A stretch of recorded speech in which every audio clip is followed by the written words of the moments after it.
সবাইকে প্রণাম, নমস্কার। সাপ্তাহিক কথামৃত পাঠের আয়োজনে সবাইকে স্বাগত জানাচ্ছি। ধরুন কোনো একজন ব্যক্তি, আমরা জগতে এরকম শত শত ব্যক্তি হয়ে আছি, আমাদেরই কেউ একজন এমন ব্যক্তি যার চাকরি যাবে যাবে করছে, অর্থনৈতিক দুরবস্থা, একটা সংকট। শুধু কি তাই, ঘরের লোক অসুস্থ, তার চিকিৎসা করাতে হয়, আরেকটা অর্থনৈতিক দুর্যোগ, সংকট। শুধু কি তাই, পাশে একটা জমি আছে, তাই নিয়ে কেস খামারি চলছে, আরেকটা সংকট। শুধু কি তাই, পাড়া বা মহল্লাতে তার গ্রহণযোগ্যতা নেই, লোকে হিংসা করে, ঈর্ষা করে, এরকম ব্যাপার। শুধু তাই নয়, দেশও খুব ভালো অবস্থা নেই, মানে নানান রকম যুদ্ধ বিগ্রহ লেগে আছে। তো একজন ব্যক্তি, এমন একজন ব্যক্তি যার জগৎ এরকম দ্বন্দ্বপূর্ণ সংকটে আছে, সেই ব্যক্তি কি করবে? সবসময় নিজেকে নিয়েই ভাববে। তো এমন জীবন। অথবা যদি উল্টো দিকেও দেখা যায়, এমন একজন ব্যক্তি যার অনেক টাকা পয়সা আছে, যে বিভিন্ন জায়গায় ঘুরতে যায়, ভালো মন্দ খেতে যায়, তার জীবন কি, কোথায় কিভাবে খরচ করবে, কিভাবে ওই জগতের ভোগ তার দ্বারা সংগঠিত হবে, সেসব ভাবনাতে আছে। এই দুরকম ব্যক্তির জীবনই কোথাও না কোথাও একটা খণ্ড জীবন। খণ্ড জীবন মানে হচ্ছে যে যখন ব্যক্তি নিজের পরিপ্রেক্ষিতে জগৎকে দেখে, তখন তার জগৎ শুধু আমিময় হয়। আমার স্কুল ড্রেস নেই, আমার ওটা নেই, আমার ওটা চাই, তাই তো? বা আমার বন্ধুটা আমার সঙ্গে কথা বলছে না, আমার কি হবে, এরকম। অর্থাৎ সমগ্র চিন্তা ভাবনাই আমি কেন্দ্রিক, এবং আমি কোথাও না কোথাও সংকটে বা সুখে আছে, অর্থাৎ যে কোনো রকম ইনভলভমেন্টে আছে। এমন ব্যক্তি যে আমিকে দিয়ে জগৎকে দেখছে, সেই ব্যক্তির জীবন খণ্ড জীবন। তাহলে এখন প্রশ্ন হচ্ছে যে খণ্ড জীবন যদি সেই জীবন হয়, পূর্ণ জীবনটা কিরকম? পূর্ণ জীবন হচ্ছে এই নয় যে অনেক দেখা, ওইটুকুনই দেখাই যদি ব্যক্তিগততা হারায়, তাহলে একটা পূর্ণ জীবন দর্শন ঘটে। কিরকম ভাবে ঘটে? যেমন যার চাকরি যাবে যাবে করছে, সে এইটুকু জানবে যে এরকম আরো অনেক লোকে চাকরি যাবে যাবে করছে। এখন যে অর্থনৈতিক মন্দা চলছে জগৎ জুড়ে, ভারতবর্ষ জুড়েও বটে, সেখানে চাকরি করতে গেলে চাকরি এখন আছে কি পরে থাকবে না, তার কোনো নিশ্চয়তা নেই। এইরকম গভর্নমেন্ট চাকরি ফাকরি বাদ দিয়ে আর কি, সরকারি চাকরিগুলোর নিশ্চয়তা একটু বেশি থাকে। এছাড়া অন্যান্য বেসরকারি চাকরি যেগুলো আছে, ওগুলো খুব মোটা মাইনের চাকরিও যখন তখন চলে যেতে পারে। গুগলের সিইও এর চাকরি চলে যায়, এত বড় পদ, গুগলের সর্বোচ্চ পদের চাকরিও পাল্টে যায়। তো আমরা বলতে পারি না কার চাকরি কখন চলে যাবে। এছাড়া শুধু কি চাকরি যাওয়া, কত রকম মানে অফিস জনিত ভোগান্তি, বস বেশি খাটায়, এরকম ব্যাপার থাকে। মানে সহকলিগরা ঈর্ষা করে, তাকে সুযোগ দেয় না, দমিয়ে রাখে, এরকম কত রকম যন্ত্রণার ব্যাপার থাকে। যোগ্যতর লোকে সম্মান হয় না, মূল্যায়ন পায় না, এরকম প্রফেশনাল হ্যাজার্ড প্রত্যেকটা চাকরিতেই কম বেশি থাকবে। চাকরি মানেই কোথাও না কোথাও, কোনো না কোনো পর্যায়ে একটা চাকরিজনিত ভোগান্তি থাকবে। প্রফেশনাল হ্যাজার্ড বলে, যে প্রফেশনে আছে সেই প্রফেশনের কিছু জ্বালা যন্ত্রণাও আছে। তো একই ব্যক্তি যখন সে দেখছে যে এইটা আমার চাকরি, আজকে থাকবে থাকবে না এমন করছে, তখন তার জীবনটা, এই দর্শনটা নিজেকে দিয়ে যখন সে দেখছে, ওটাই খণ্ড জীবন।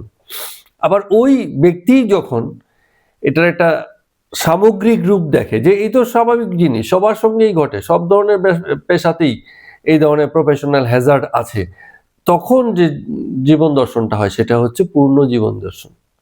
খুব বেশি পার্থক্য নেই। পার্থক্য হচ্ছে একটাই, যে ব্যক্তি তার নিজের ব্যক্তিগত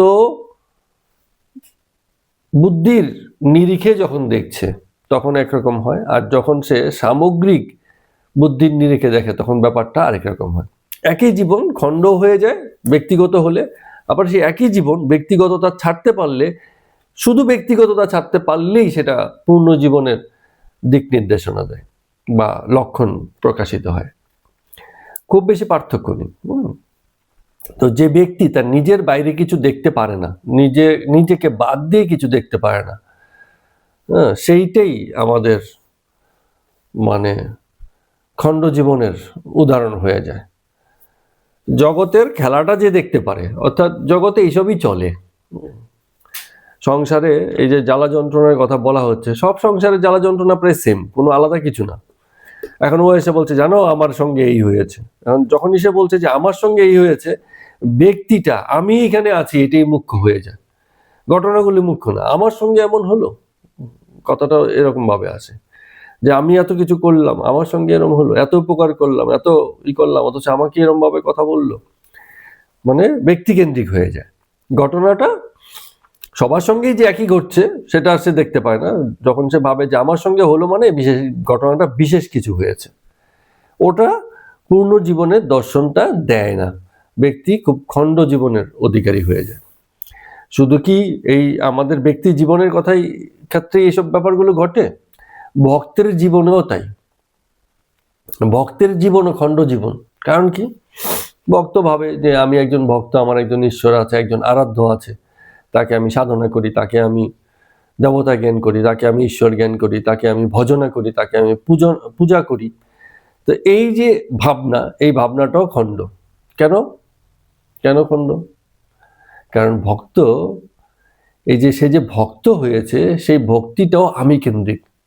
সে এটা দেখছে না জগতে এই ভক্তি সকলেরই কম বেশি আছে। তুমি হয়তো ঈশ্বররূপী কাউকে ভক্ত করছো, কেউ হয়তো টাকারূপী কাউকে ভক্ত করছে, টাকাকেই ভক্ত করছে, ভক্তি করছে। সারাদিন টাকা নিয়ে চিন্তা, তার মানে তার ভক্তি সব টাকার পিছনেই আছে। কেউ খেলাধুলা নিয়ে চিন্তা, তার ভক্তি সব খেলাধুলাতেই আছে। তো সকলেই কোনো না কোনো বিষয়ে ভক্তি করে রেখেছে। তুমি তোমার বিষয়টাকে খুব আলাদা করছো কেন? কারণ তুমি ভাবছো তুমি কোনো উচ্চ বিষয়, ঈশ্বর কেন্দ্রিক তোমার ভক্তি এসছে। সব ভক্তির স্তরই প্রায় এক।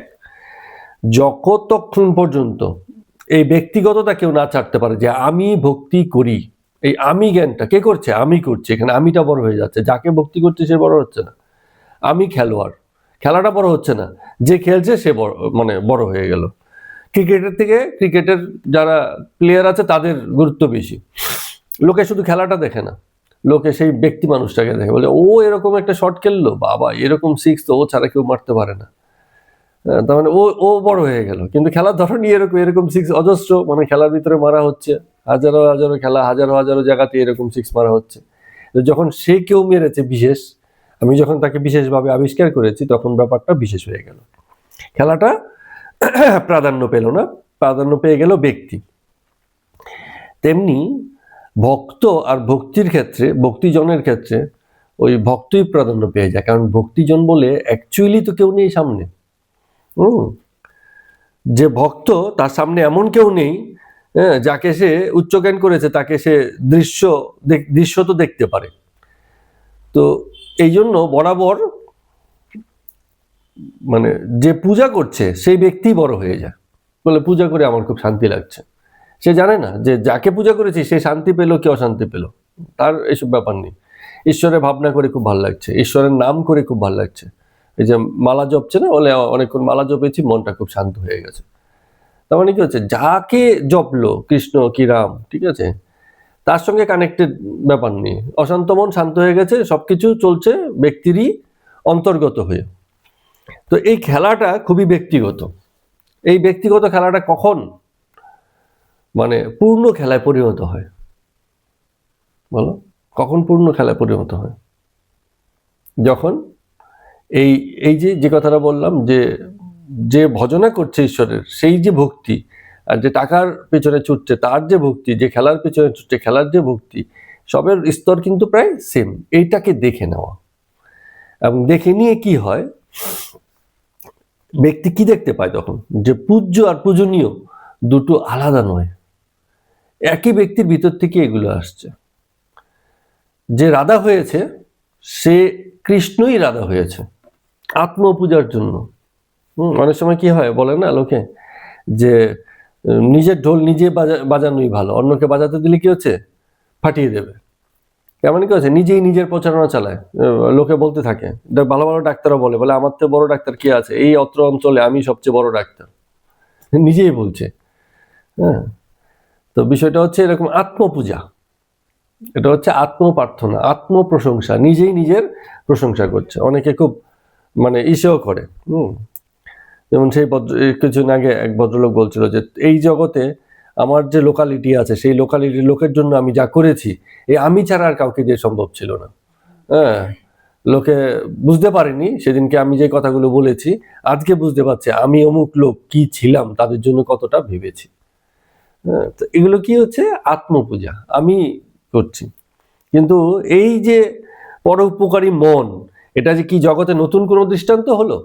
নতুন কোনো দৃষ্টান্ত হলো না। এই পরোপকারী মন জগতে ভরপুর আছে, অনেক পরোপকারী মানুষ ঘুরে বেড়াচ্ছে। তো জগৎ দর্শন কোনটা? জগৎ দর্শন হচ্ছে এই যে উপকারের যে মনোবৃত্তিটা, আমি ভাবছি যে এটা আমার ব্যক্তিগত এবং এটা অনেক উঁচু, আমি বিশেষ করে করলাম। এই উপকার শুধু আমিই করছি না, আমি উল্টো দিক থেকে উপকার নিচ্ছিও বটে। জগতে উপকার দেওয়া এবং উপকার নেওয়া দুটোই সঙ্গে সঙ্গে ঘটে। আমি ভাবছি আমি এই জনগোষ্ঠীর যারা দরিদ্রতম শ্রেণী তাদের জন্য অনেক উপকারের কাজ করে দিয়েছে। আর এই যে দরিদ্রতম শ্রেণী এরাও তো কিছু না কিছু উপকার করেছে। আমার বাড়ির ডাস্টবিনটা পরিষ্কার করে দিয়ে গেছে, আমার বাড়ির রান্নাটা করে দিয়ে গেছে, আমার বাড়ির এই করে দিয়েছে, তাহলে উপকার কি সেসবও হয়নি? আমি বলবে যে আমি তো পয়সা দিয়েছি। আরে পয়সা দিলেও যদি এই লোকগুলো না থাকতো তোমার কাজগুলো কে করতো? এগুলো করার লোক না থাকলে কে করতো? বিদেশে কি হয় অনেক সময়, কোনো কোনো উন্নত দেশে তারা এইসব ছোটখাটো কাজ করার জন্য তাদেরকে পাওয়া যায় না, তখন ভিন্ন দেশের লোকেদেরকে এনে, মানে গরিব দেশের লোকেদেরকে এনে তাদেরকে দিয়ে সেসব কাজ করাতে হয়। সুযোগ নেই, তুমি টাকা থাকলেও সবসময় মানে সেবাটা পাবে না, কিনতে পাবে না। সেই সেবাটা দেওয়ার জন্য ওই গ্রহণ করার জন্য লোক থাকতে হবে। গরিব আছে বলেই ধনীরা এত সুখ সুবিধা ভোগ করে। গরিব যদি না থাকতো ধনীদের সুখ সুবিধা সব ভোগে উঠে যেত। হ্যাঁ, তো উপায় নেই, কারণ কি হচ্ছে নেই তো কেউ এই কাজ করার জন্য, কেউ নেই। কাকে দান করবে? সবাই তো ধনী হয়ে বসে আছে, দান করার জন্য লোক নেই। হ্যাঁ, গরিব খাওয়ানোর জন্য তুমি অনুষ্ঠান করেছো, সব খাবার ফেলে দিতে হবে, কারণ যারা আসবে তারা সবাই পয়সা হলো, তারা তোমার মতো গরিবে খাবে না, তো তুমি কাকে খাওয়াবে?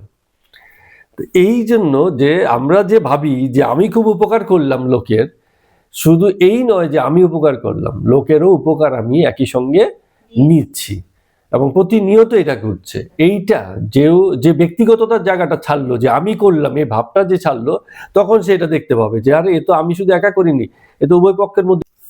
বোঝা গেল? তার মানে কি হচ্ছে যে জগতের কথা বাদে দিলাম, ধর্মের কথা যেটা বলছি, যে ধর্মের মানে সনাতন ধর্মের কটা গ্রন্থ আছে, যে গ্রন্থের শুধু নিয়ম কানুন, এই করো, ওই করলে এই পাবে, ওই করলে এই ফল হবে, এই করা উচিত, ওই করা উচিত নয়, এরকম দিক নির্দেশনামূলক কটা গ্রন্থ আছে লিখা, পুরাণে বিভিন্ন শাস্ত্রাদিতে আছে, কিন্তু সেসবের গ্রহণযোগ্যতা কতটুকু আছে? এইসব জিনিসের গ্রহণযোগ্যতা নেই, কারণ আচার বিচার সময়ের সঙ্গে সঙ্গে পাল্টায়।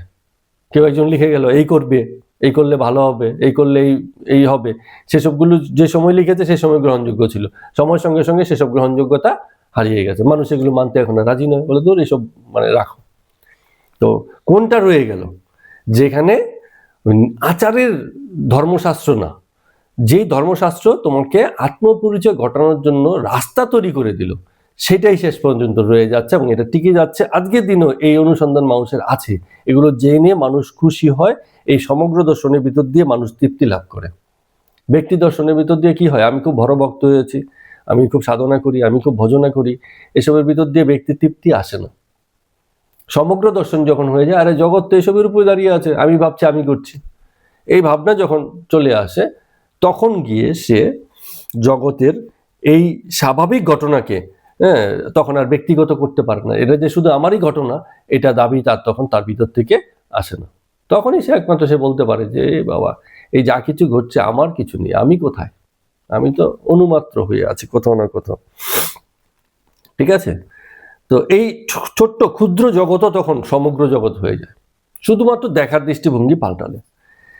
তো মূল কথা হচ্ছে আসলে এই যে বারবার একটা কথা বলি সমগ্র দর্শন, এইটাও তো একটা ক্ষুদ্র কনসেপ্টই, একজন ব্যক্তি যতই দর্শন করুক, জগৎকে যে রূপেই দেখুক না কেন, জগতের সমগ্রতাটা তার পক্ষে দেখা সম্ভব না। সমগ্র কোনটা? যতটুকু সে দেখতে পারে, তার অভিজ্ঞতা, তার বুদ্ধি, তার বিচার, তার স্মৃতি, তার ধারণায় সে যতটুকু নিতে পারে ওটুকুনি তার সমগ্র। বাকি সমগ্র তো পড়েই আছে। কোথায় সমগ্রটাই আমরা জানতে পারি, সমগ্রটাই বুঝতে পারি। তো এই জন্য সমগ্র কথাটাকে বলা হলেও এ ভাই পুরো সমগ্র নয়। আবার তোমার সমগ্র পুরো না হলেও ওটা তোমারই সমগ্র, কারণ তুমি যতটুকু দেখতে পারো ওটাই তোমার সমগ্র। বলে ভরপেট খাও যে যতটুকু পারে। কত? 100 টাকা। 100 টাকায় যে যত খেতে পারো। এখন একজন বলছে যে ফাইন, তো খুব ভালো ব্যাপার, যত খুশি তত খাও। হ্যাঁ, শুধু হ্যাঁ থালি 100 টাকা, এর মধ্যে আনলিমিটেড, যত খাও। এখন কেউ এসে গেছে যে সে হ্যাঁ 100 টাকায় 3 থালি খেয়ে ফেলেছে, আবার ওই 100 টাকাতেই কেউ কেউ গেছে ওই এক থালিও সে শেষ করতে পারে না, এসেছে কিন্তু পুরো খাওয়ার জন্য। তার মানে তার ওই হাফ থালিতে কি এক থালিতে তার পুরো হয়ে গেছে, এরপরে আর সে যেতে পারবে না, তার পুরো কিন্তু সে কমপ্লিট করেছে। এখন কারো পুরো হচ্ছে 3 থালি, কারো পুরো হচ্ছে 1 থালি, কিন্তু দুজনেরই পুরো হয়েছে। এখন যে 1 থালি খাচ্ছে সে মনে মনে ভাবছে এ বাবা 3 থালি খেলাম না, আমার বুঝি পুরো হলো না। কিন্তু পুরো তার হয়েছে। প্রত্যেকের সক্ষমতা আলাদা আলাদা জায়গায়। কেউ 20টা রুটি খেতে পারে, কেউ 2টো খেলে বলে আর আমি খেতে পারছি না। তার মানে ও ওখানেই ফুল। আসল কথাটা হচ্ছে ফুল হওয়া নিয়ে, যে আমরা কতক্ষণে পূর্ণ হলাম। সব জেনে পূর্ণ হব না যেটুকু আমি জানতে পারি সেটুকু জেনেই আমি পূর্ণ হব। কেউ কেউ আছে এটা জানলাম, ওটা জানলাম, এটা জানলাম। আপনি শুধুমাত্র গীতা পড়েই সমগ্র ধর্মদর্শন আপনার ঘটতে পারে। শুধুমাত্র কথামৃত পড়েও আপনার ধর্মদর্শন ঘটে যেতে পারে। ও সব 10টা 15টা 20টা গ্রন্থ পড়তে হবে, সব স্বরদর্শন পড়ে নিয়ে তবে গিয়ে পূর্ণতা আসবে এমন কোনো মানে নেই। যেটুকু এলে পরে সমক দর্শন, মানে জগতের ব্যাপারে এই যে সামগ্রিক খেলাটাকে দেখে নিলাম, বুঝে নিলাম, এটা ঘটবে। তারপরে বাকিটা আপনি ঘটবে, গ্রন্থ পড়ার কিছু থাকবে না, এমনি এমনি ঘটবে। প্রতি মুহূর্তের দর্শন, প্রতি মুহূর্তে নতুন নতুন সমগ্র দর্শনের অভিজ্ঞতা দেবে। কিন্তু এটা মাথায় রাখতে হবে যে সমগ্র মানে সবটা নয়, যা আমি নিয়েছি তার বাইরের টুকুও নয়, তার বাইরের টুকু একটুও আমার সমগ্র নয়, সেটুকু অন্য কারোর জন্য ছেড়ে দিতে হবে। তো এইভাবে সমগ্র দর্শন ঘটে। আসলে মূল ব্যাপারটা হচ্ছে কি, আমি যেটা অনেক সময় বলি সেটা হচ্ছে যে আমরা অনুমাত্র অস্তিত্বে আছি, আর অনুদর্শনই করা সম্ভব। অণু মানে কি? অণু, পরমাণু, পদার্থের ক্ষুদ্রতম অংশকে বলে অণু, ঠিক আছে? আর পদার্থের ক্ষুদ্রতম অংশ অণু, কিন্তু সেই পদার্থটা তো এই একই অণু দিয়েই গড়া। আজকে এই অণুতে আমি আছি, আরেকটা অণুতে সেই একই অণুই আছে। জগৎ জুড়ে আমি যা হয়ে আছি বাকি সকলেও তাই হয়ে আছে। এখন আমাকে বুঝলেই বাকি সকলকে বোঝা যায়। সবাইকে ধরে ধরে ধরে ধরে বুঝতে হবে না। জগতের এই সব অণুকে দেখার দরকার নেই। সব অণুর একই গঠন, একই জিনিস। এই নিয়ে বেশি বৃহৎ এক বস্তু হয়েছে, বৃহৎ এক জগৎ হয়েছে। অত পুরো জগতের কিছু হয় না, অণুকে দেখে নিলেই জগৎকে দেখা হয়ে যায়। শরীর মাত্রই বিভিন্ন কোষের সমাহার, বিলিয়ন বিলিয়ন ট্রিলিয়ন ট্রিলিয়ন কোষ, তাই না? তো একটা কোষকে দেখলেই সমগ্র কোষকে দেখা হয়ে যায়। ওই প্রত্যেকটা কোষ দেখে দেখে দেখতে হবে না। শরীর মানেই এরকম অসংখ্য কোষের সমন্বয় ঘটিত হয়েছে। তো একটা কোষ ভাবছে আমি বুঝি ক্ষুদ্র, আরে ক্ষুদ্র হলেও তোমার অস্তিত্বের ভিতর দিয়ে তুমি সমগ্রকে ধারণ করে আছো। এটা কোনো ক্ষুদ্র ধারণা নয়। তাহলে এটাই আমাদের মনে রাখতে হবে যে হতে পারি আমরা অণু, জগতের একটা ক্ষুদ্র অস্তিত্ব, হতে পারে অণু মেঘ, অণু মেঘও মেঘ, সেখান থেকেও বৃষ্টি হয়। মেঘ, পুরো বড় মেঘ থেকেও যেমন বৃষ্টি হয়, একটা ছোট মেঘ থেকেও একই রকম বৃষ্টি হয়। একটা বরফ যেমন তোমাকে ঠান্ডা দেবে, একটা ছোট বরফও তোমাকে সেই একই ঠান্ডা, একই টেম্পারেচার দেবে, কারণ বরফ হতে গেলেই সেই সেম টেম্পারেচারটাই মানে চাই। বড় বরফ ছোট বরফকে একই টেম্পারেচার আলাদা নয়। এখন আমাদের কনসেপ্ট কি, বড় একটা বরফ মানে প্রচুর ঠান্ডা হবে, ছোট একটা বরফ মানে হবে, তাই না? এর প্রভাবটা কোথায় হয়? প্রভাবটা হচ্ছে যে হ্যাঁ, বড় বরফটা আমার শরীরের যতটুকু অংশ জুড়ে থাকবে ততটুকু বেশি জায়গা ঠান্ডা করবে, কিন্তু বরফে কোনো পার্থক্য ঘটেনি। পার্থক্য ঘটেছে আমার মধ্যে, যে আমি আমার শরীরের কতটুকু অংশ সেই বরফকে স্পর্শ করে লাগিয়েছি। ছোট ছোড়াও শরীর কাটে, বড় ছোড়াও শরীরই কাটে। শরীর কাটা কোনো পার্থক্য হয়নি। পার্থক্য কোথায় হয়েছে? একটু বেশি ঢুকবে কোমরটা, কোমরটা একটু কম ঢুকবে, কিন্তু কাটাকাটি সব দুটোর ক্ষেত্রেই সেম। বরঞ্চ অনেক সময় হয় ছোট ছোড়াতে কাটলে আরো যন্ত্রণা বেশি হয়। বলে না, পচা শামুকে পা কাটলে জ্বালা বেশি হয়, ব্লেডে হাত কাটলে জ্বালা বেশি হয় দায়ের থেকে। মানে একটুখানি কাটে, ওতে যন্ত্রণাটা বেশি হয়, এরকম আর কি। তো যন্ত্রণা বিষয় না, বিষয় হচ্ছে কাটাকাটি নিয়ে কথা। কাটে সবেতেই, হ্যাঁ, কোনোটা বড় কোনোটা ছোট। এইভাবে সমগ্রের দর্শনটা করতে হয়, জগতের খেলাটাকে সামগ্রিক রূপে দেখতে হয়। এর বেশি কিছু নেই, অনেক বেশি পাওয়ার, জানার, বোঝার অনেক কিছু করার নেই। অনেকে বলবে আমার কোটি টাকা লাগবে।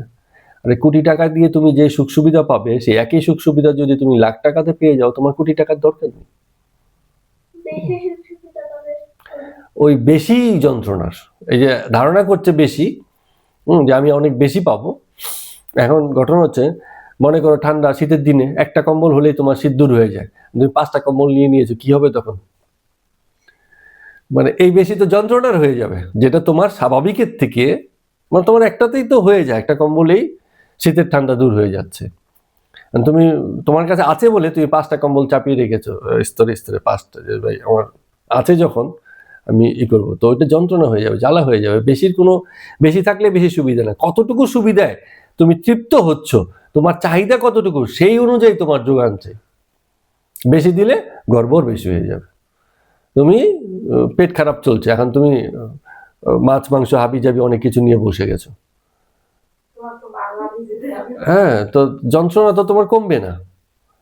তখন বরঞ্চ তোমার কি একদম নরম সেদ্ধ ভাত, হালকা কিছু দরকার, যেটা তোমার শরীর নিতে পারে। তো এই শরীর কতটুকু নিতে পারে, আমার কতটুকু চাই, এই বিচার যদি থাকে, তাহলে তোমার বাহ্যিক চাওয়াটা অনেক কমে যাবে, লিমিটেড হয়ে যাবে, বলবে এইটুকু হয়েছে যথেষ্ট, এর বেশি আর চাই না। ঠিক আছে? নিজের সক্ষমতা গ্রহণের যোগ্যতাটাকে দেখে নিতে হয়। আর যারা দেখে না তারা যন্ত্রণায় থাকে, নিশ্চিতভাবে যন্ত্রণায় থাকে। কেউ কেউ বলবে দূর, ভুল কথা, কিন্তু আমি নিশ্চিত করে বলতে পারি সেও যন্ত্রণাতেই আছে। তার যন্ত্রণার ধরনটা হয়তো একটু আলাদা হবে, কিন্তু সেও যন্ত্রণাতেই থাকে। অতিরিক্ত যা হবে তাই যন্ত্রণা। 1 টাকাও বেশি যদি অতিরিক্ত হয়, সেটাও যন্ত্রণা। ঠিক আছে? তো চলো আজকে কথামৃতে পর্ব সংখ্যা 141 শুরু করছি। ঠাকুর বিভিন্ন সময় এসব কথাই আমাদেরকে বলেছেন, আকারে প্রকারে, গল্পে, ছলে, কথায়, ঘটনায়, এসবের মধ্য দিয়ে। তো সেদিনকে বৃহস্পতিবার 29 অক্টোবর 1885 খ্রিস্টাব্দ, বেলা 10টা, ঠাকুর পীড়িত মানে হচ্ছে অসুস্থ আছেন, কলিকাতার অন্তর্গত শ্যামপুকুরে রয়েছেন। ওই যেহেতু দক্ষিণেশ্বর কলিকাতা থেকে একটু দূরে, ডাক্তারবাবুদের যাওয়া আসা, সেবকদের সেবা করতে যাওয়া আসা একটু দূর হয়ে যায়। ঠাকুর অসুস্থ বলে তাকে শ্যামপুকুরে বাড়িতে রেখে ভক্তবৃন্দ সকলে মিলে তার চিকিৎসা করেছেন। আর ডাক্তারবাবু কোথায় থাকেন? শাঁখারীটোলাতে। তো ডাক্তারের সঙ্গে ঠাকুরের, রামকৃষ্ণদেব ঠাকুরের এক সেবকের কথা হয়েছে। মানে যেমন হয় আর কি, ঠাকুর কেমন থাকেন এটা সংবাদ নিয়ে সকাল বিকাল লোক ডাক্তারের কাছে যায়, গিয়ে বলে যে আজকে সকালে ওনাকে এই দেখিয়ে এলাম বা উনি এমন আছেন। কারণ ডাক্তারের পক্ষে তো প্রত্যেকবার গিয়ে দেখা সম্ভব নয়, তো এই জন্য খবর নিয়ে তিনি সেই হিসাবে যান। তো ডাক্তার বলছেন, মাস্টারমশাই গেছেন এমন খবর নিয়ে, তো ডাক্তার বলছেন যে আরেকজন যে বিহারি ডাক্তারবাবু আছেন, নাম হচ্ছে ডাক্তার ভাদুরী, হ্যাঁ, বলে সে একই কথা বলে, তার একটাই কথা, গোয়েত স্পিরিটস বেরিয়ে গেল আর গোয়েত তাই দেখছে। কি আশ্চর্য কথা! এই কথার মানে কি? ওই একজন কবি ছিল, নাম হচ্ছে বন গোয়েত, এবং তিনি একটা কবিতা লিখেছিলেন, মূলত আসলে একটা গান। তার ওই গানটার মধ্যে গোয়েতের স্পিরিট বা সূক্ষ্ম শরীরের কথা বলা হয়েছিল। গানের কথাতে এরকম আছে যে আমার ভিতর থেকে একটা সূক্ষ্ম শরীর বেরিয়ে গেল, এটা আবার দেখলো কে? এটা আবার আমিই দেখলাম, আমারই ভিতরে সূক্ষ্ম শরীরকে আমিই দেখছি। যে কথাটা দিয়ে খানিকটা যেন আমরা শুরু করেছিলাম, যে যখন আমরা ব্যক্তিগত, তখন একরকম জীবন দর্শন, আবার সেই ব্যক্তিগতটা সরিয়ে দিলেই জীবন দর্শনটা পুরো আলাদা হয়ে যায়, সামষ্টিক হয়ে যায়, সমগ্র হয়ে যায়। তো ওই বন গোয়েত সেই একই কথাই বলছেন তার গানের ভিতর দিয়ে। তো গোয়েতের কয়েকটা জিনিস আছে, তিনি যেসব লেখা লিখেছেন, তার কয়েকটা মূল বক্তব্য ছিল। 1 নম্বর হচ্ছে যে experiencing the totality of life, জীবনের সমগ্রকে দেখে নেওয়া। দেখো গোয়েতো বলছে যে কথাটা আমাদের এই সনাতন দর্শনে আছে, সেই কথাটা গোয়েত বলছে। কি বলছে? Experiencing the totality of life, জীবনের সমগ্রতাটাকে দেখা।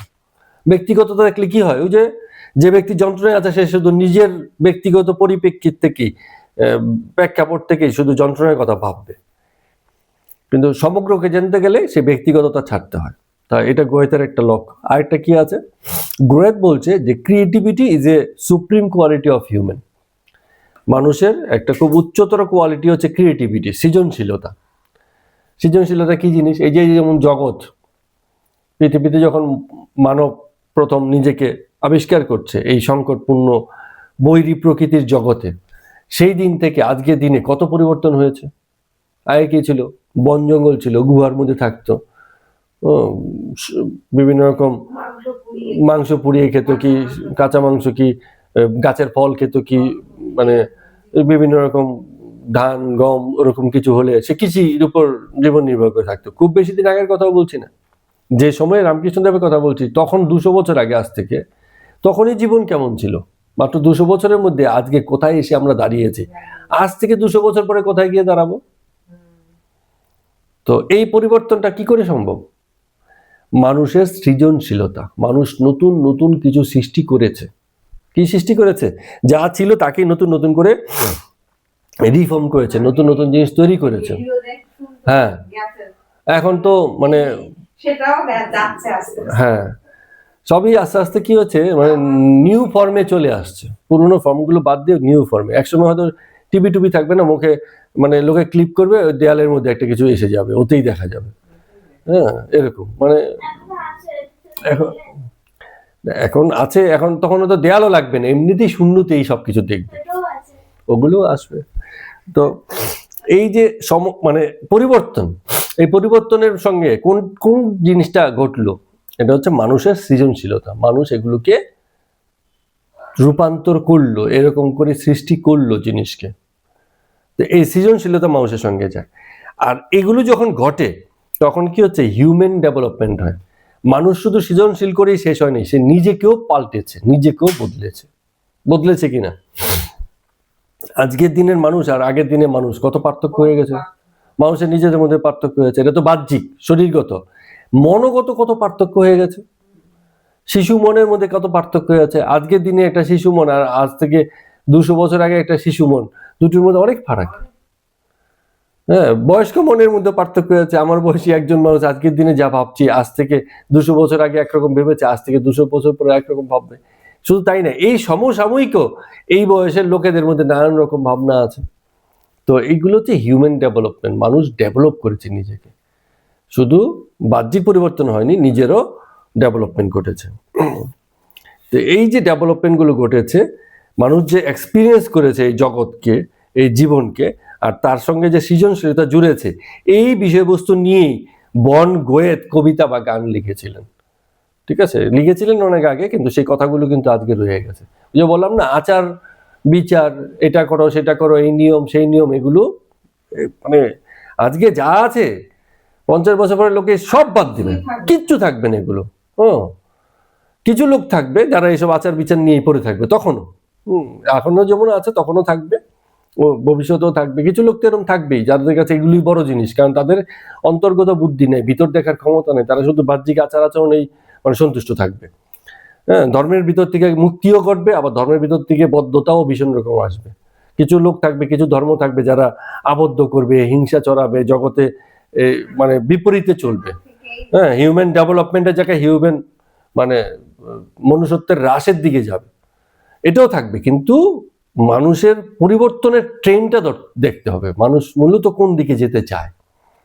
একজনকে কিছুদিনের জন্য কুসংস্কারগ্রস্ত করে রাখা, কিন্তু সে কিন্তু সবসময় মুক্তির আকাঙ্ক্ষী, কখনোই সে কুসংস্কারকে ভালোবাসতে পারে না। ফর দ্য টাইম বিং হতে পারে, কিছু সময়ের জন্য মনে হতে পারে আমি ভালোবেসেছি, কিন্তু কখনো কখনো না, মানে সে মুক্তি চাইবে। সে না চাইলে তার জেনারেশন চাইবে, তার নেক্সট জেনারেশন চাইবে। তো মুক্তির আকাঙ্ক্ষী সকলেই হবে, এটা মানুষের হিউম্যান ক্যারেক্টার। তো সেই সব কারণেই মানে এই পরিবর্তনের ট্রেনটা সবসময় উচ্চ দিকেই যাবে, সামনের দিকে অগ্রসর হবে, পুরোপুরি পেছন দিকে যাবে না, যদিও কিছু সময়কালীন খণ্ডকালীন পেছনমুখিতাও থাকবে। তো এই যে জিনিসটাকে আলোচনা করা হলো, দেখা হলো, বোঝা হলো, এগুলো বিভিন্ন সময় সেই সব দিনকে আলোচনা হয়েছে। সনাতন ধর্ম বরাবর এই সমদর্শনের কথা বলেছে। মাস্টার মশাই বলছেন, ডাক্তারবাবুর এই কথা শুনে বলে, পরমহংসদেব বলেন ওসব কথায় আমাদের কি দরকার, বলে আমরা পৃথিবীতে এসেছি যাতে ঈশ্বরের পাদপদ্মে ভক্তি হয়, কারণ আলটিমেট শান্তি রামকৃষ্ণদেব ঠাকুর সেটাকেই বুঝিয়েছেন, যে জগৎ বিষয়ে মন লাগাবে শান্তি পাবে না, ঈশ্বর বিষয়ে মন লাগাও, কোথাও না কোথাও তোমার শান্তি এসে যাবে। তো একজন লোক একবার বাগানে গেছে আম খাবে বলে, তো গিয়ে বা কাগজ পেন্সিল বার করেছে, গুনে গুনে লিখছে কোন গাছ কত বড়, কটা গাছ আছে, হ্যাঁ, কোন গাছের কি জাত, এরকম মানে বাগানের ট্যালি করছে, হিসেব নিকাশ নিচ্ছে। তো একজন বাগানের মালি এসে জিজ্ঞেস করছে, তুমি কি করছো? বলে হিসেব করছি, হ্যাঁ, কত পাতা, কত ডাল, কত কি এইসব গুনছি। বলে তুমি এখানে এসছো কেন? বলে এসছিলাম তো আম খেতে। বলে আরে ভাই তুমি তাই করো না, আম খেতে এসছো, আমটাই খাও, তুমি হিসাব টিসাব কি করছো এসব জিনিস? তোমার উদ্দেশ্য হচ্ছে জগতে এসছো, আমের মজা নাও, বাগানে ঢুকেছো, আমের মজা নাও, নিয়ে কেটে পড়ো। গাছে কত ফুল, কত মালির সঙ্গে কথা, কিভাবে বাগান করা যায়, কত খরচা হয়, এইসবে তোমার দরকার নেই। যখন বাগান করবে তখন ঠিক পথঘাট বেরিয়ে যাবে। এই বাবুর বাগান যে করেছে, হ্যাঁ, সেও ঠিক পথঘাট খুঁজে নিয়েছে। প্রথমে কেউ জেনে থাকে না, যখন দরকার তখন জানবে, যখন দরকার নেই সেসব বিষয়ে মাথা লাগিয়ে লাভ নেই, এখন শুধু আমটাই খাও। তো ঠাকুর এই কথা বলছেন যে ঈশ্বরের পাদপদ্মে থেকে এই যে শান্তিটার কথা মানে আমরা শুনলাম, বুঝলাম, তো সেটাই তো মুখ্য হওয়া উচিত। তারপরে এত যোগাযোগ, এটা সেটা এত কিছু দরকার পড়ে না। তো ডাক্তারবাবু বলছেন, হ্যাঁ ঠিকই বলেছ, পরমহংস সারটাকেই নিয়েছে দেখছি। সার মানে হচ্ছে মূল বিষয়, যা আসল সেটুকুই নিয়েছে বলে দেখছি। তো ডাক্তারবাবু গাড়িতে উঠলেন, সঙ্গে সঙ্গে মাস্টারও উঠলেন। তো ডাক্তার নানান জায়গাতে রুগী দেখে বেড়াতে লাগলেন, সঙ্গে মাস্টার ছিলেন সঙ্গে। তো সব রুগী দেখা হলে এবারে ঠাকুর রামকৃষ্ণকে দেখতে যাইবেন। তো ডাক্তারবাবু পাথুরিঘাটায় ঠাকুরদের একটি বাড়িতে গেলেন, সেখানে কিছু বিলম্ব হলো। গাড়িতে ফিরিয়ে আসার সময় আবার গল্প চলতে লাগলো, তার মানে সঙ্গে সঙ্গে মাস্টার মশাই আছেন। তো ডাক্তারবাবু বলছেন, এই যে ভদ্রলোকের বাড়িতে গিয়েছিলাম, তার সঙ্গে পরমহংসের ব্যাপারে কথা হলো, মানে রামকৃষ্ণদেব ঠাকুরের ব্যাপারে কথা হলো, থিওসফির কথা, কর্নেল অলকটের কথা। পরমহংস ওই বাবুটির উপর খুব চটা। কেন জানো? কারণ এ বলে আমি সব জানি। মানে ওই পরমহংসের সঙ্গেও সেই ভদ্রলোকের হয়তো দেখা হয়েছিল। তো বলছে, ওই লোকে বলছে যে পরমহংসের সঙ্গে আমার দেখা হয়েছিল, তো সে তো আমার উপর খুব চটা, কারণ আমি বলেছি আমি সব জানি। মাস্টারমশাই বলছেন, না, চটা হবেন কেন, তবে শুনেছি একবার দেখা হয়েছিল তাদের সঙ্গে। তা পরমহংসদেব যখন বিভিন্ন সময়ে বিভিন্ন ঈশ্বরের কথা বলছেন, তখন সেই ভদ্রলোক মাথা দুলিয়ে দুলিয়ে বলছে, হ্যাঁ হ্যাঁ জানি, আমি সব জানি। পরমহংসদেব যা বলছে আর ওই ভদ্রলোক বলছে আমি জানি।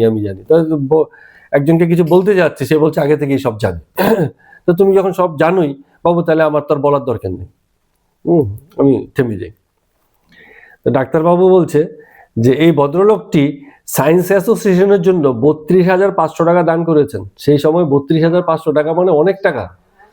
হ্যাঁ, তো এই জন্য এই ভদ্রলোকও সাধারণ লোক নয়, তিনি সায়েন্সের অনেক কিছু জানেন। কি হবে সায়েন্সের এত কিছু জেনে? হ্যাঁ, এই জন্যই তো বলছে সব জানি, সব বুঝে গেছি। তো গাড়ি চলতে লাগলো, বড় বাজার হইয়া ফিরিতেছে গাড়ি। তো ডাক্তার বলছে যে তোমাদের কি ইচ্ছা, যে এই যে ঠাকুরকে যে কলকাতায় রাখা হয়েছে তাকে কি দক্ষিণেশ্বরে পাঠানো হবে? মাস্টারমশাই বলছেন যে না, তাতে ভক্তদের বড় অসুবিধা হয়। কলকাতা থাকলে যেটা হয় যে সর্বদাই আসা যায়, দেখা যায়, অনেক ভক্ত আছে, তারা আসতে পারে, দেখতে পারে সহজে। দক্ষিণেশ্বর তো অনেকটা দূর হয়ে যায়। যেমন মাস্টারমশাই খুব কাছে থাকেন বলে তাড়াতাড়ি যখন তখন আসতে পারেন, দেখতে পারেন। ডাক্তার বলছেন কিন্তু এনাকে যে কলকাতায় রাখা হচ্ছে তাতে তো অনেক খরচ। মাস্টারমশাই বলছে সে ভক্তরা কষ্ট করে ভক্তর এই খরচ চালিয়ে নেবে, তিনি যাতে সেবা পান সেই চেষ্টাই সবাই করছেন। খরচ এখানেও আছে, সেখানে গেলেও খরচ থাকবে, খরচ তো কম হবে না, কিন্তু এখানে একটা সুবিধা কি, সবাই মিলে তাকে দেখতে পাবো বা তার দেখাশোনা করতে পারবো, এইটাই একটা মানে বড় সুবিধা। তো ডাক্তারবাবু মাস্টারমশাই শ্যাম্পু করে বাড়িতে, যে বাড়িতে ঠাকুরকে রাখা হয়েছিল, সেখানে এসে উপস্থিত হলেন। তো সেই বাড়ির বারান্দায় দুটি ঘর আছে। প্রথম ঘরটিতে গিয়ে দেখেন শ্রীরামকৃষ্ণদেব ঠাকুর আরো অন্যান্য ভক্তবৃন্দের সঙ্গে বসে আছেন। আরেকজন ডাক্তারবাবু, ডাক্তার ভাদুরী বলে, তিনিও আছেন, এবং আরো অনেকগুলো ভক্ত আছেন। মানে লোকজনের আসা যাওয়া সেখানে লেগেই আছে। তো ডাক্তার এসে রামকৃষ্ণদেব ঠাকুরের হাত দেখলেন, নারীর খবর নিলেন, পীড়ার অবস্থা জানলেন, কি আছে না আছে, এসব জেনে টেনে কথা বলছেন। তো আরেকজন যে ডাক্তারবাবু, ডাক্তার ভাদুরী, তিনি তাদের সঙ্গে হয়তো আগেই কথা চলছিল, মাঝখান থেকে ঢুকেছেন বলে ডাক্তারবাবু হয়তো পুরো বিষয়টা জানেন না। সেই কথার পরিপ্রেক্ষিতে ভাদুরী বলছেন যে, কথাটা কি জানো ঠাকুর, সব স্বপ্নবৎ। স্বপ্নবৎ হচ্ছে জগৎ, মানে হচ্ছে স্বপ্নের মতো। স্বপ্ন যেমন ভেঙে খান খান হয়ে যায়, এই জগৎও একদিন ভেঙে খান খান হয়ে যাবে। এই জগৎ থাকবে না, দাঁড়াবে না, টিকবে না। তো ডাক্তার বলছেন, সবই স্বপ্ন, সবই ভ্রম, সবই ডিলিউশন। তবে আর ডিলিউশন নিয়ে এত কথা কেন? হ্যাঁ, সবাই এত কথা বলে কেন ডিলিউশন জেনেও? তো যখন সবাই জানে যে গডই রিয়েল আর এই জগৎ আনরিয়েল, তাহলে এর এত কথা কেন? আনরিয়েল মানে জগৎ সত্য নয়। এখন এটা নিয়ে আরো এর আগেও আলোচনা হয়েছিল। জগৎ সত্য কতক্ষণ সত্য? যতক্ষণ আমি আছি। আমার অস্তিত্বের সাপেক্ষে জগৎ এই মুহূর্তে সত্য। যেমন আমি এখানে বসে আছি, তোমরা এখানে বসে আছো, আমার কাছে তোমরা সত্য। এখন আমি যদি না থাকি কিংবা তোমরা না থাকো, মুহূর্তে ঘটনা চেঞ্জ হয়ে গেল, তো অসত্য হয়ে গেল, এই জানাটাই মিথ্যে হয়ে গেল। তো জগৎ পরিবর্তনশীল বলে কোনো সত্যই দাঁড়ায় না, সত্যটা ক্রমাগত পাল্টে যাচ্ছে, এই কথাটা বলছেন। মানে এটার ব্যাখ্যা আর কি এখানে বলেননি, আমরা এটা এর আগেও আলোচনা করেছি যে জগতের পরিবর্তনশীলতাই সবচেয়ে বড় সত্য। জগৎ কিন্তু নিত্য, অনিত্যতাই জগতের সত্য। রামকৃষ্ণদেব ঠাকুর বলছেন যে যতক্ষণ দেহ সত্য বলে বোধ আছে, আমি তুমি আছো, ততক্ষণই সেব্য সেবক ভাবি ভালো। এই যে যতক্ষণ দেহ আছে, আমি আর তুমি জ্ঞানটা আছে, ততক্ষণ পর্যন্ত সব ঠিক আছে। বয়সে গেলে কি হয়, অনেকে দেখবে অসুস্থ হয়ে গেলে যেই সে হয় কি বলে, স্মৃতি ভুলে যায়। নাতি নাতনিকে জিজ্ঞেস করে, এই বলো তো আমি কে ঠাম্মা, বলো তো দিদা আমি কে। তো দিদা তো আর চিনতে পারছে না ততদিন, এতদিনের প্রিয় নাতি নাতনি আস্তে আস্তে বুদ্ধিভ্রষ্ট হয়ে গেছে। তো তার মানে কি হচ্ছে, তখন তার জগৎ থেকেও নেই। এই যে নাতি নাতনি যাদের অস্তিত্ব ছিল, একমাত্র তার স্থিতি পরিবর্তন হলেই সবকিছু চেঞ্জ হয়ে গেল, সে আর চিনতে পারছে না তখন। তো যতক্ষণ আমি আর তুমি আছো, এই জ্ঞান আছে, ততক্ষণ সেব্য আর সেবক ভাবি ভালো। অর্থাৎ আমি সেবা জ্ঞানে আছি এবং ঈশ্বর তোমারই সেবা করছি, এই সেবা, এইটুকু জ্ঞান থাকলে ভালো। তাহলে অহংকারটা আর আসে না, ব্যক্তিগততাটা আর আসে না। তো আসলে কি জানো, ঘরকে এক পাশ থেকে দেখছি, সেই ঘরকেই দেখছি, জানালা দিয়ে দেখলাম কি দরজা দিয়ে দেখলাম ঘরের ভেতরটা, সেই ঘরই তো দেখলাম। আবার কেউ কেউ ঘরের ভিতরে থেকেও ঘরটাকে দেখে, একই তো ঘর, ঘরে তো কোনো পার্থক্য ঘটে না। তো ডাক্তার বলছেন, ওই যে বাদুড়ি ডাক্তার বলছেন এবার এই ডাক্তারকে, দুজন ডাক্তারের মধ্যে কথা হচ্ছে, তার মানে কি হচ্ছে, কোথাও না কোথাও দুজন ডাক্তারের মধ্যে একটু রেষারেষি থাকলেও থাকতে পারে, যা হয় আর কি। একই পেশার দুজন লোক হলে একটুখানি দ্বন্দ্ব এসে যায়। তো বাদুড়ি ডাক্তার বলছে, এই যে সমস্ত যা কথা বললুম, এসব কথা কিন্তু বেদান্তে লেখা আছে। তো এই ডাক্তারকে বলছেন, শাস্ত্র দেখো তবে তো বুঝবে। তো এবার এই ডাক্তার উত্তর দিচ্ছেন, বলছেন যে আমার কথা ছাড়ো, আমি ধরে নাও যে শাস্ত্র জানি না, এই যে যার কাছে এসছো, এই যে ভদ্রলোক, হ্যাঁ, ইনি এত বিদ্বান হয়েছেন কি করে, কোন শাস্ত্র পড়ে? ইনি তো শাস্ত্র পড়েন না। ঠাকুরের কথা বলছেন যে তুমি বলছো শাস্ত্র দেখো তবে তুমি জানবে বুঝবে, তো যার কাছে এসছো উনি তো শাস্ত্র দেখে না, তো উনি কি করে বোঝে? রামকৃষ্ণ ঠাকুর বলছেন যে ওগো, আমি কত কথা শুনেছি, মানে আমি কি আর কত কথা শুনেছি, আমি কি অনেক শুনেছি, আমি অনেক শুনিও নি। তো ডাক্তার বলছেন যে শুধু শুনলেও ভুল হয়ে যাবে। কেউ যদি মনে করে যে শুনলেই অনেক কিছু বুঝে গেলাম, তাতেও ভুল হয়ে যাবে। কিসে তাহলে শিক্ষাটা হবে ঠিকঠাক?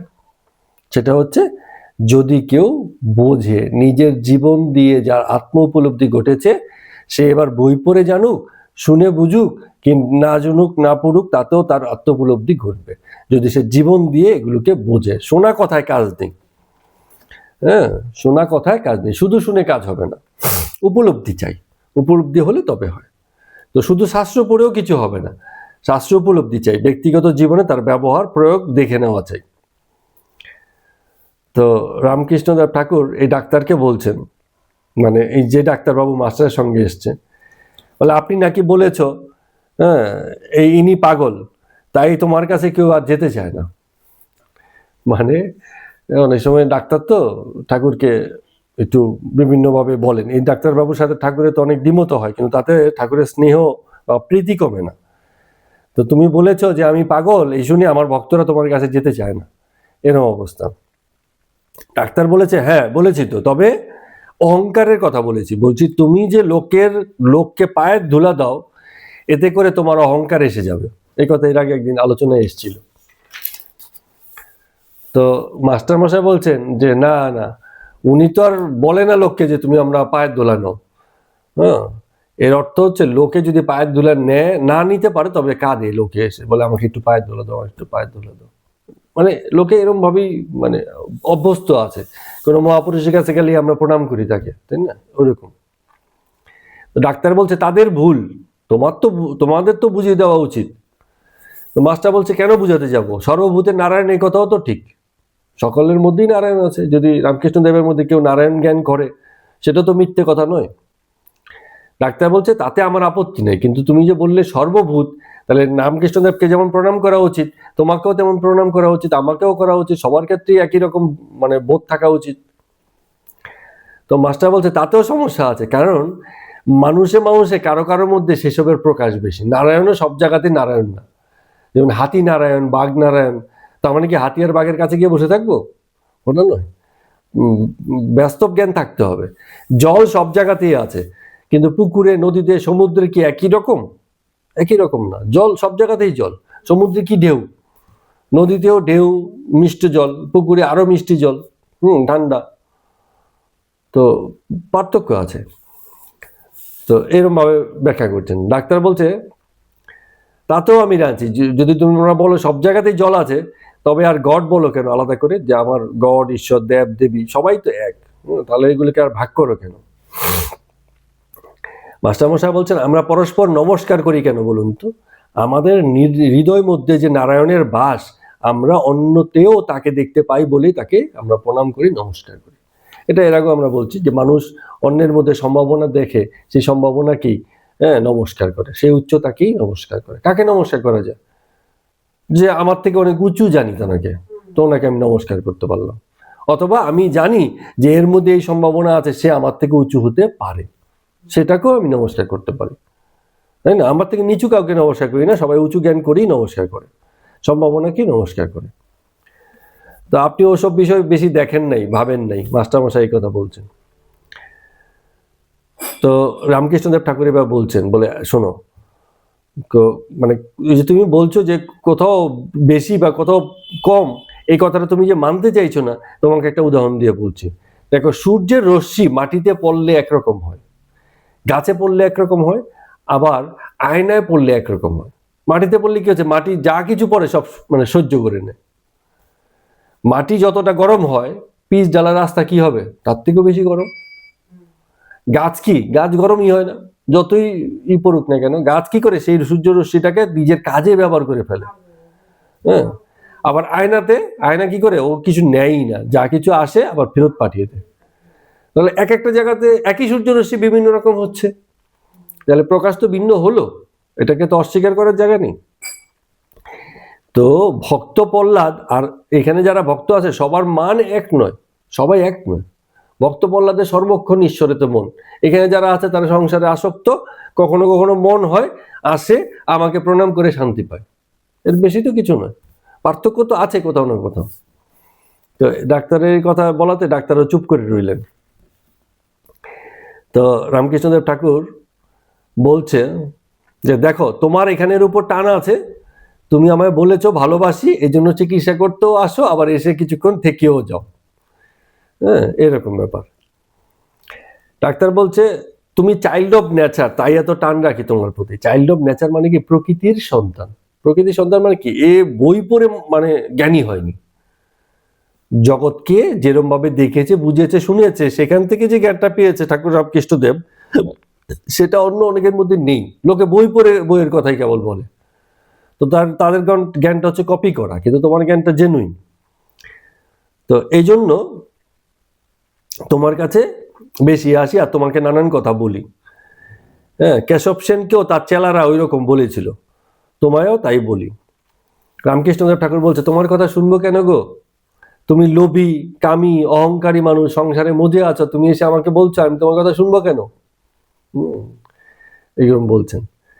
বাদুড়ি বলছেন ডাক্তারকে, এই ডাক্তারকে, বাদুড়ি কি ওই আরেকজন ডাক্তার, ডাক্তারে বলছেন একটুখানি কোথাও আছে, বলছে তোমার মধ্যে জীবত্ব আছে, জীবত্বেই আছো তুমি, জীবের ধর্মই ওই টাকা করি, মান সম্মান, লোভ, কাম, অহংকার, আমি জেনেছি, আমি বুঝেছি, এসব নিয়েই মত্ত থাকে। ডাক্তার এখন অভিমান হয়ে গেছে ডাক্তারের এই কথা যখন বললো দুজনে মিলে। বলছে তাহলে এক কাজ করি, তোমার চিকিৎসা করতে যখন আসে সেই চিকিৎসা করেই সঙ্গে সঙ্গে চলে যাবো, আর এখানে বসবো না, তোমাদের কথার ভিতরেও যাবো না। অভিমান হয়ে গেছে ডাক্তারের। তো কিছুক্ষণ পরে ঠাকুর ওই ডাক্তার ভাদুরীর সঙ্গে কথা বলছেন। রামকৃষ্ণদেব ঠাকুর বলছেন, দেখো এই যে ডাক্তার, এ নীতি নীতি করে অনুলোমে যাচ্ছে।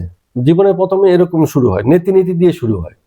যেমন বেশিরভাগ মানুষেরই জীবনের শুরুটা হয় নাস্তিক্য ভাব দিয়ে, ঈশ্বর মিশর বিশ্বাস করতে চায় না।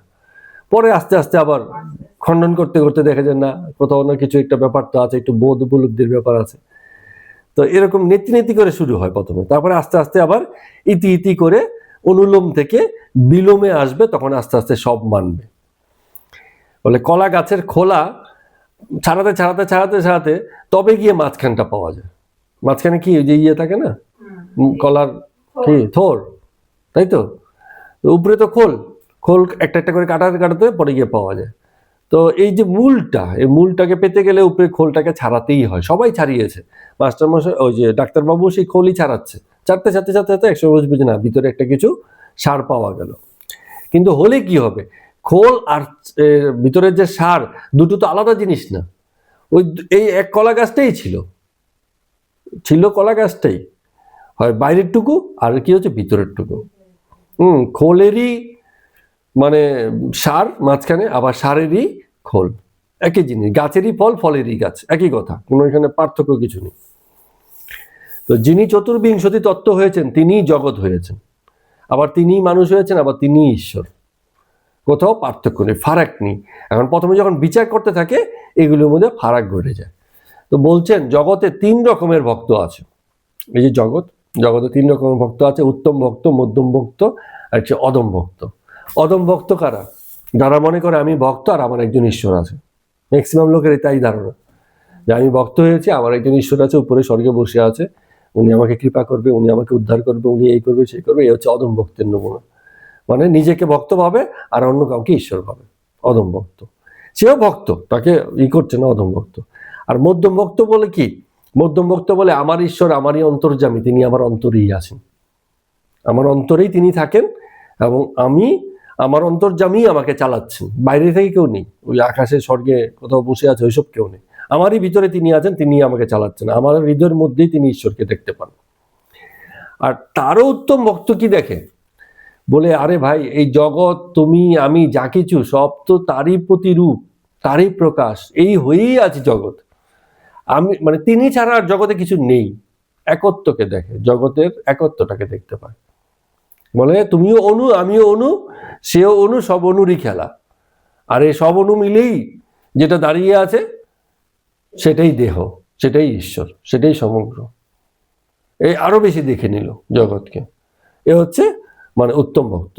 মানে উপরেও ঈশ্বর, নিচেও ঈশ্বর, ডানেও ঈশ্বর, বাইরে ঈশ্বর, তুমি যেখানে যা দেখবে সবই ঈশ্বরই, ঈশ্বরই এই সবকিছু হয়ে আছে। হ্যাঁ, তুমি আমি বলে কেউ নেই। এইভাবে দেখেন। তো 3 রকম ভক্তের কথা বলছেন। তার মানে এইটা কিন্তু একটা বর্তমান সময়েরই দাবি যে আমি ভক্ত আর আমার ঈশ্বর স্বর্গে বসে আছেন, এই ধারণা এখন আর চলে না। এই বড় অদম ধারণা, খুব মানে ব্যক্তিগত ধারণা, ন্যারো ধারণা। নাহলে জগৎ দর্শনটা পুরো হয় না, জগতের এই পুরো খেলাটাকে বোঝা যায় না। কেবল তারই খেলা, তারই নীতি, তিনি কলকাঠি নাড়ছেন, হিসাব নিকাশ করছেন, কাউকে আশীর্বাদ করছেন, কাউকে অভিশাপ দিচ্ছেন, কারো পাপ করছেন, শাস্তি দিচ্ছেন, এইসব ঘটনাই কেবল ঘটতে থাকে। হ্যাঁ, জগৎ এই ধর্মাচরণে যখন পড়েছে তখন ধর্মাচরণ কি হয়ে যায়? জগৎ দর্শন ঘটেনি তো, সমদর্শন ঘটেনি তো। হ্যাঁ, এগুলি ব্যক্তিগত হয়ে যায়, সম্প্রদায় ভিত্তিক হয়ে যায়, লড়াই হয়ে যায়, হিংসা হয়ে যায়। কারণ ও ভাবছে আমারটা সেরা, ও ভাবছে আমারটা সেরা। তুমি আর তোমার সেরা এই ভাগ যতক্ষণ পর্যন্ত আছে, তুমি অধম তালিকাতেই আছো, তোমার সমদর্শন ঘটেনি। ঠিক আছে, তো আজকে পর্যন্ত আমরা এখানেই রাখলাম। সবাইকে প্রণাম এবং নমস্কার।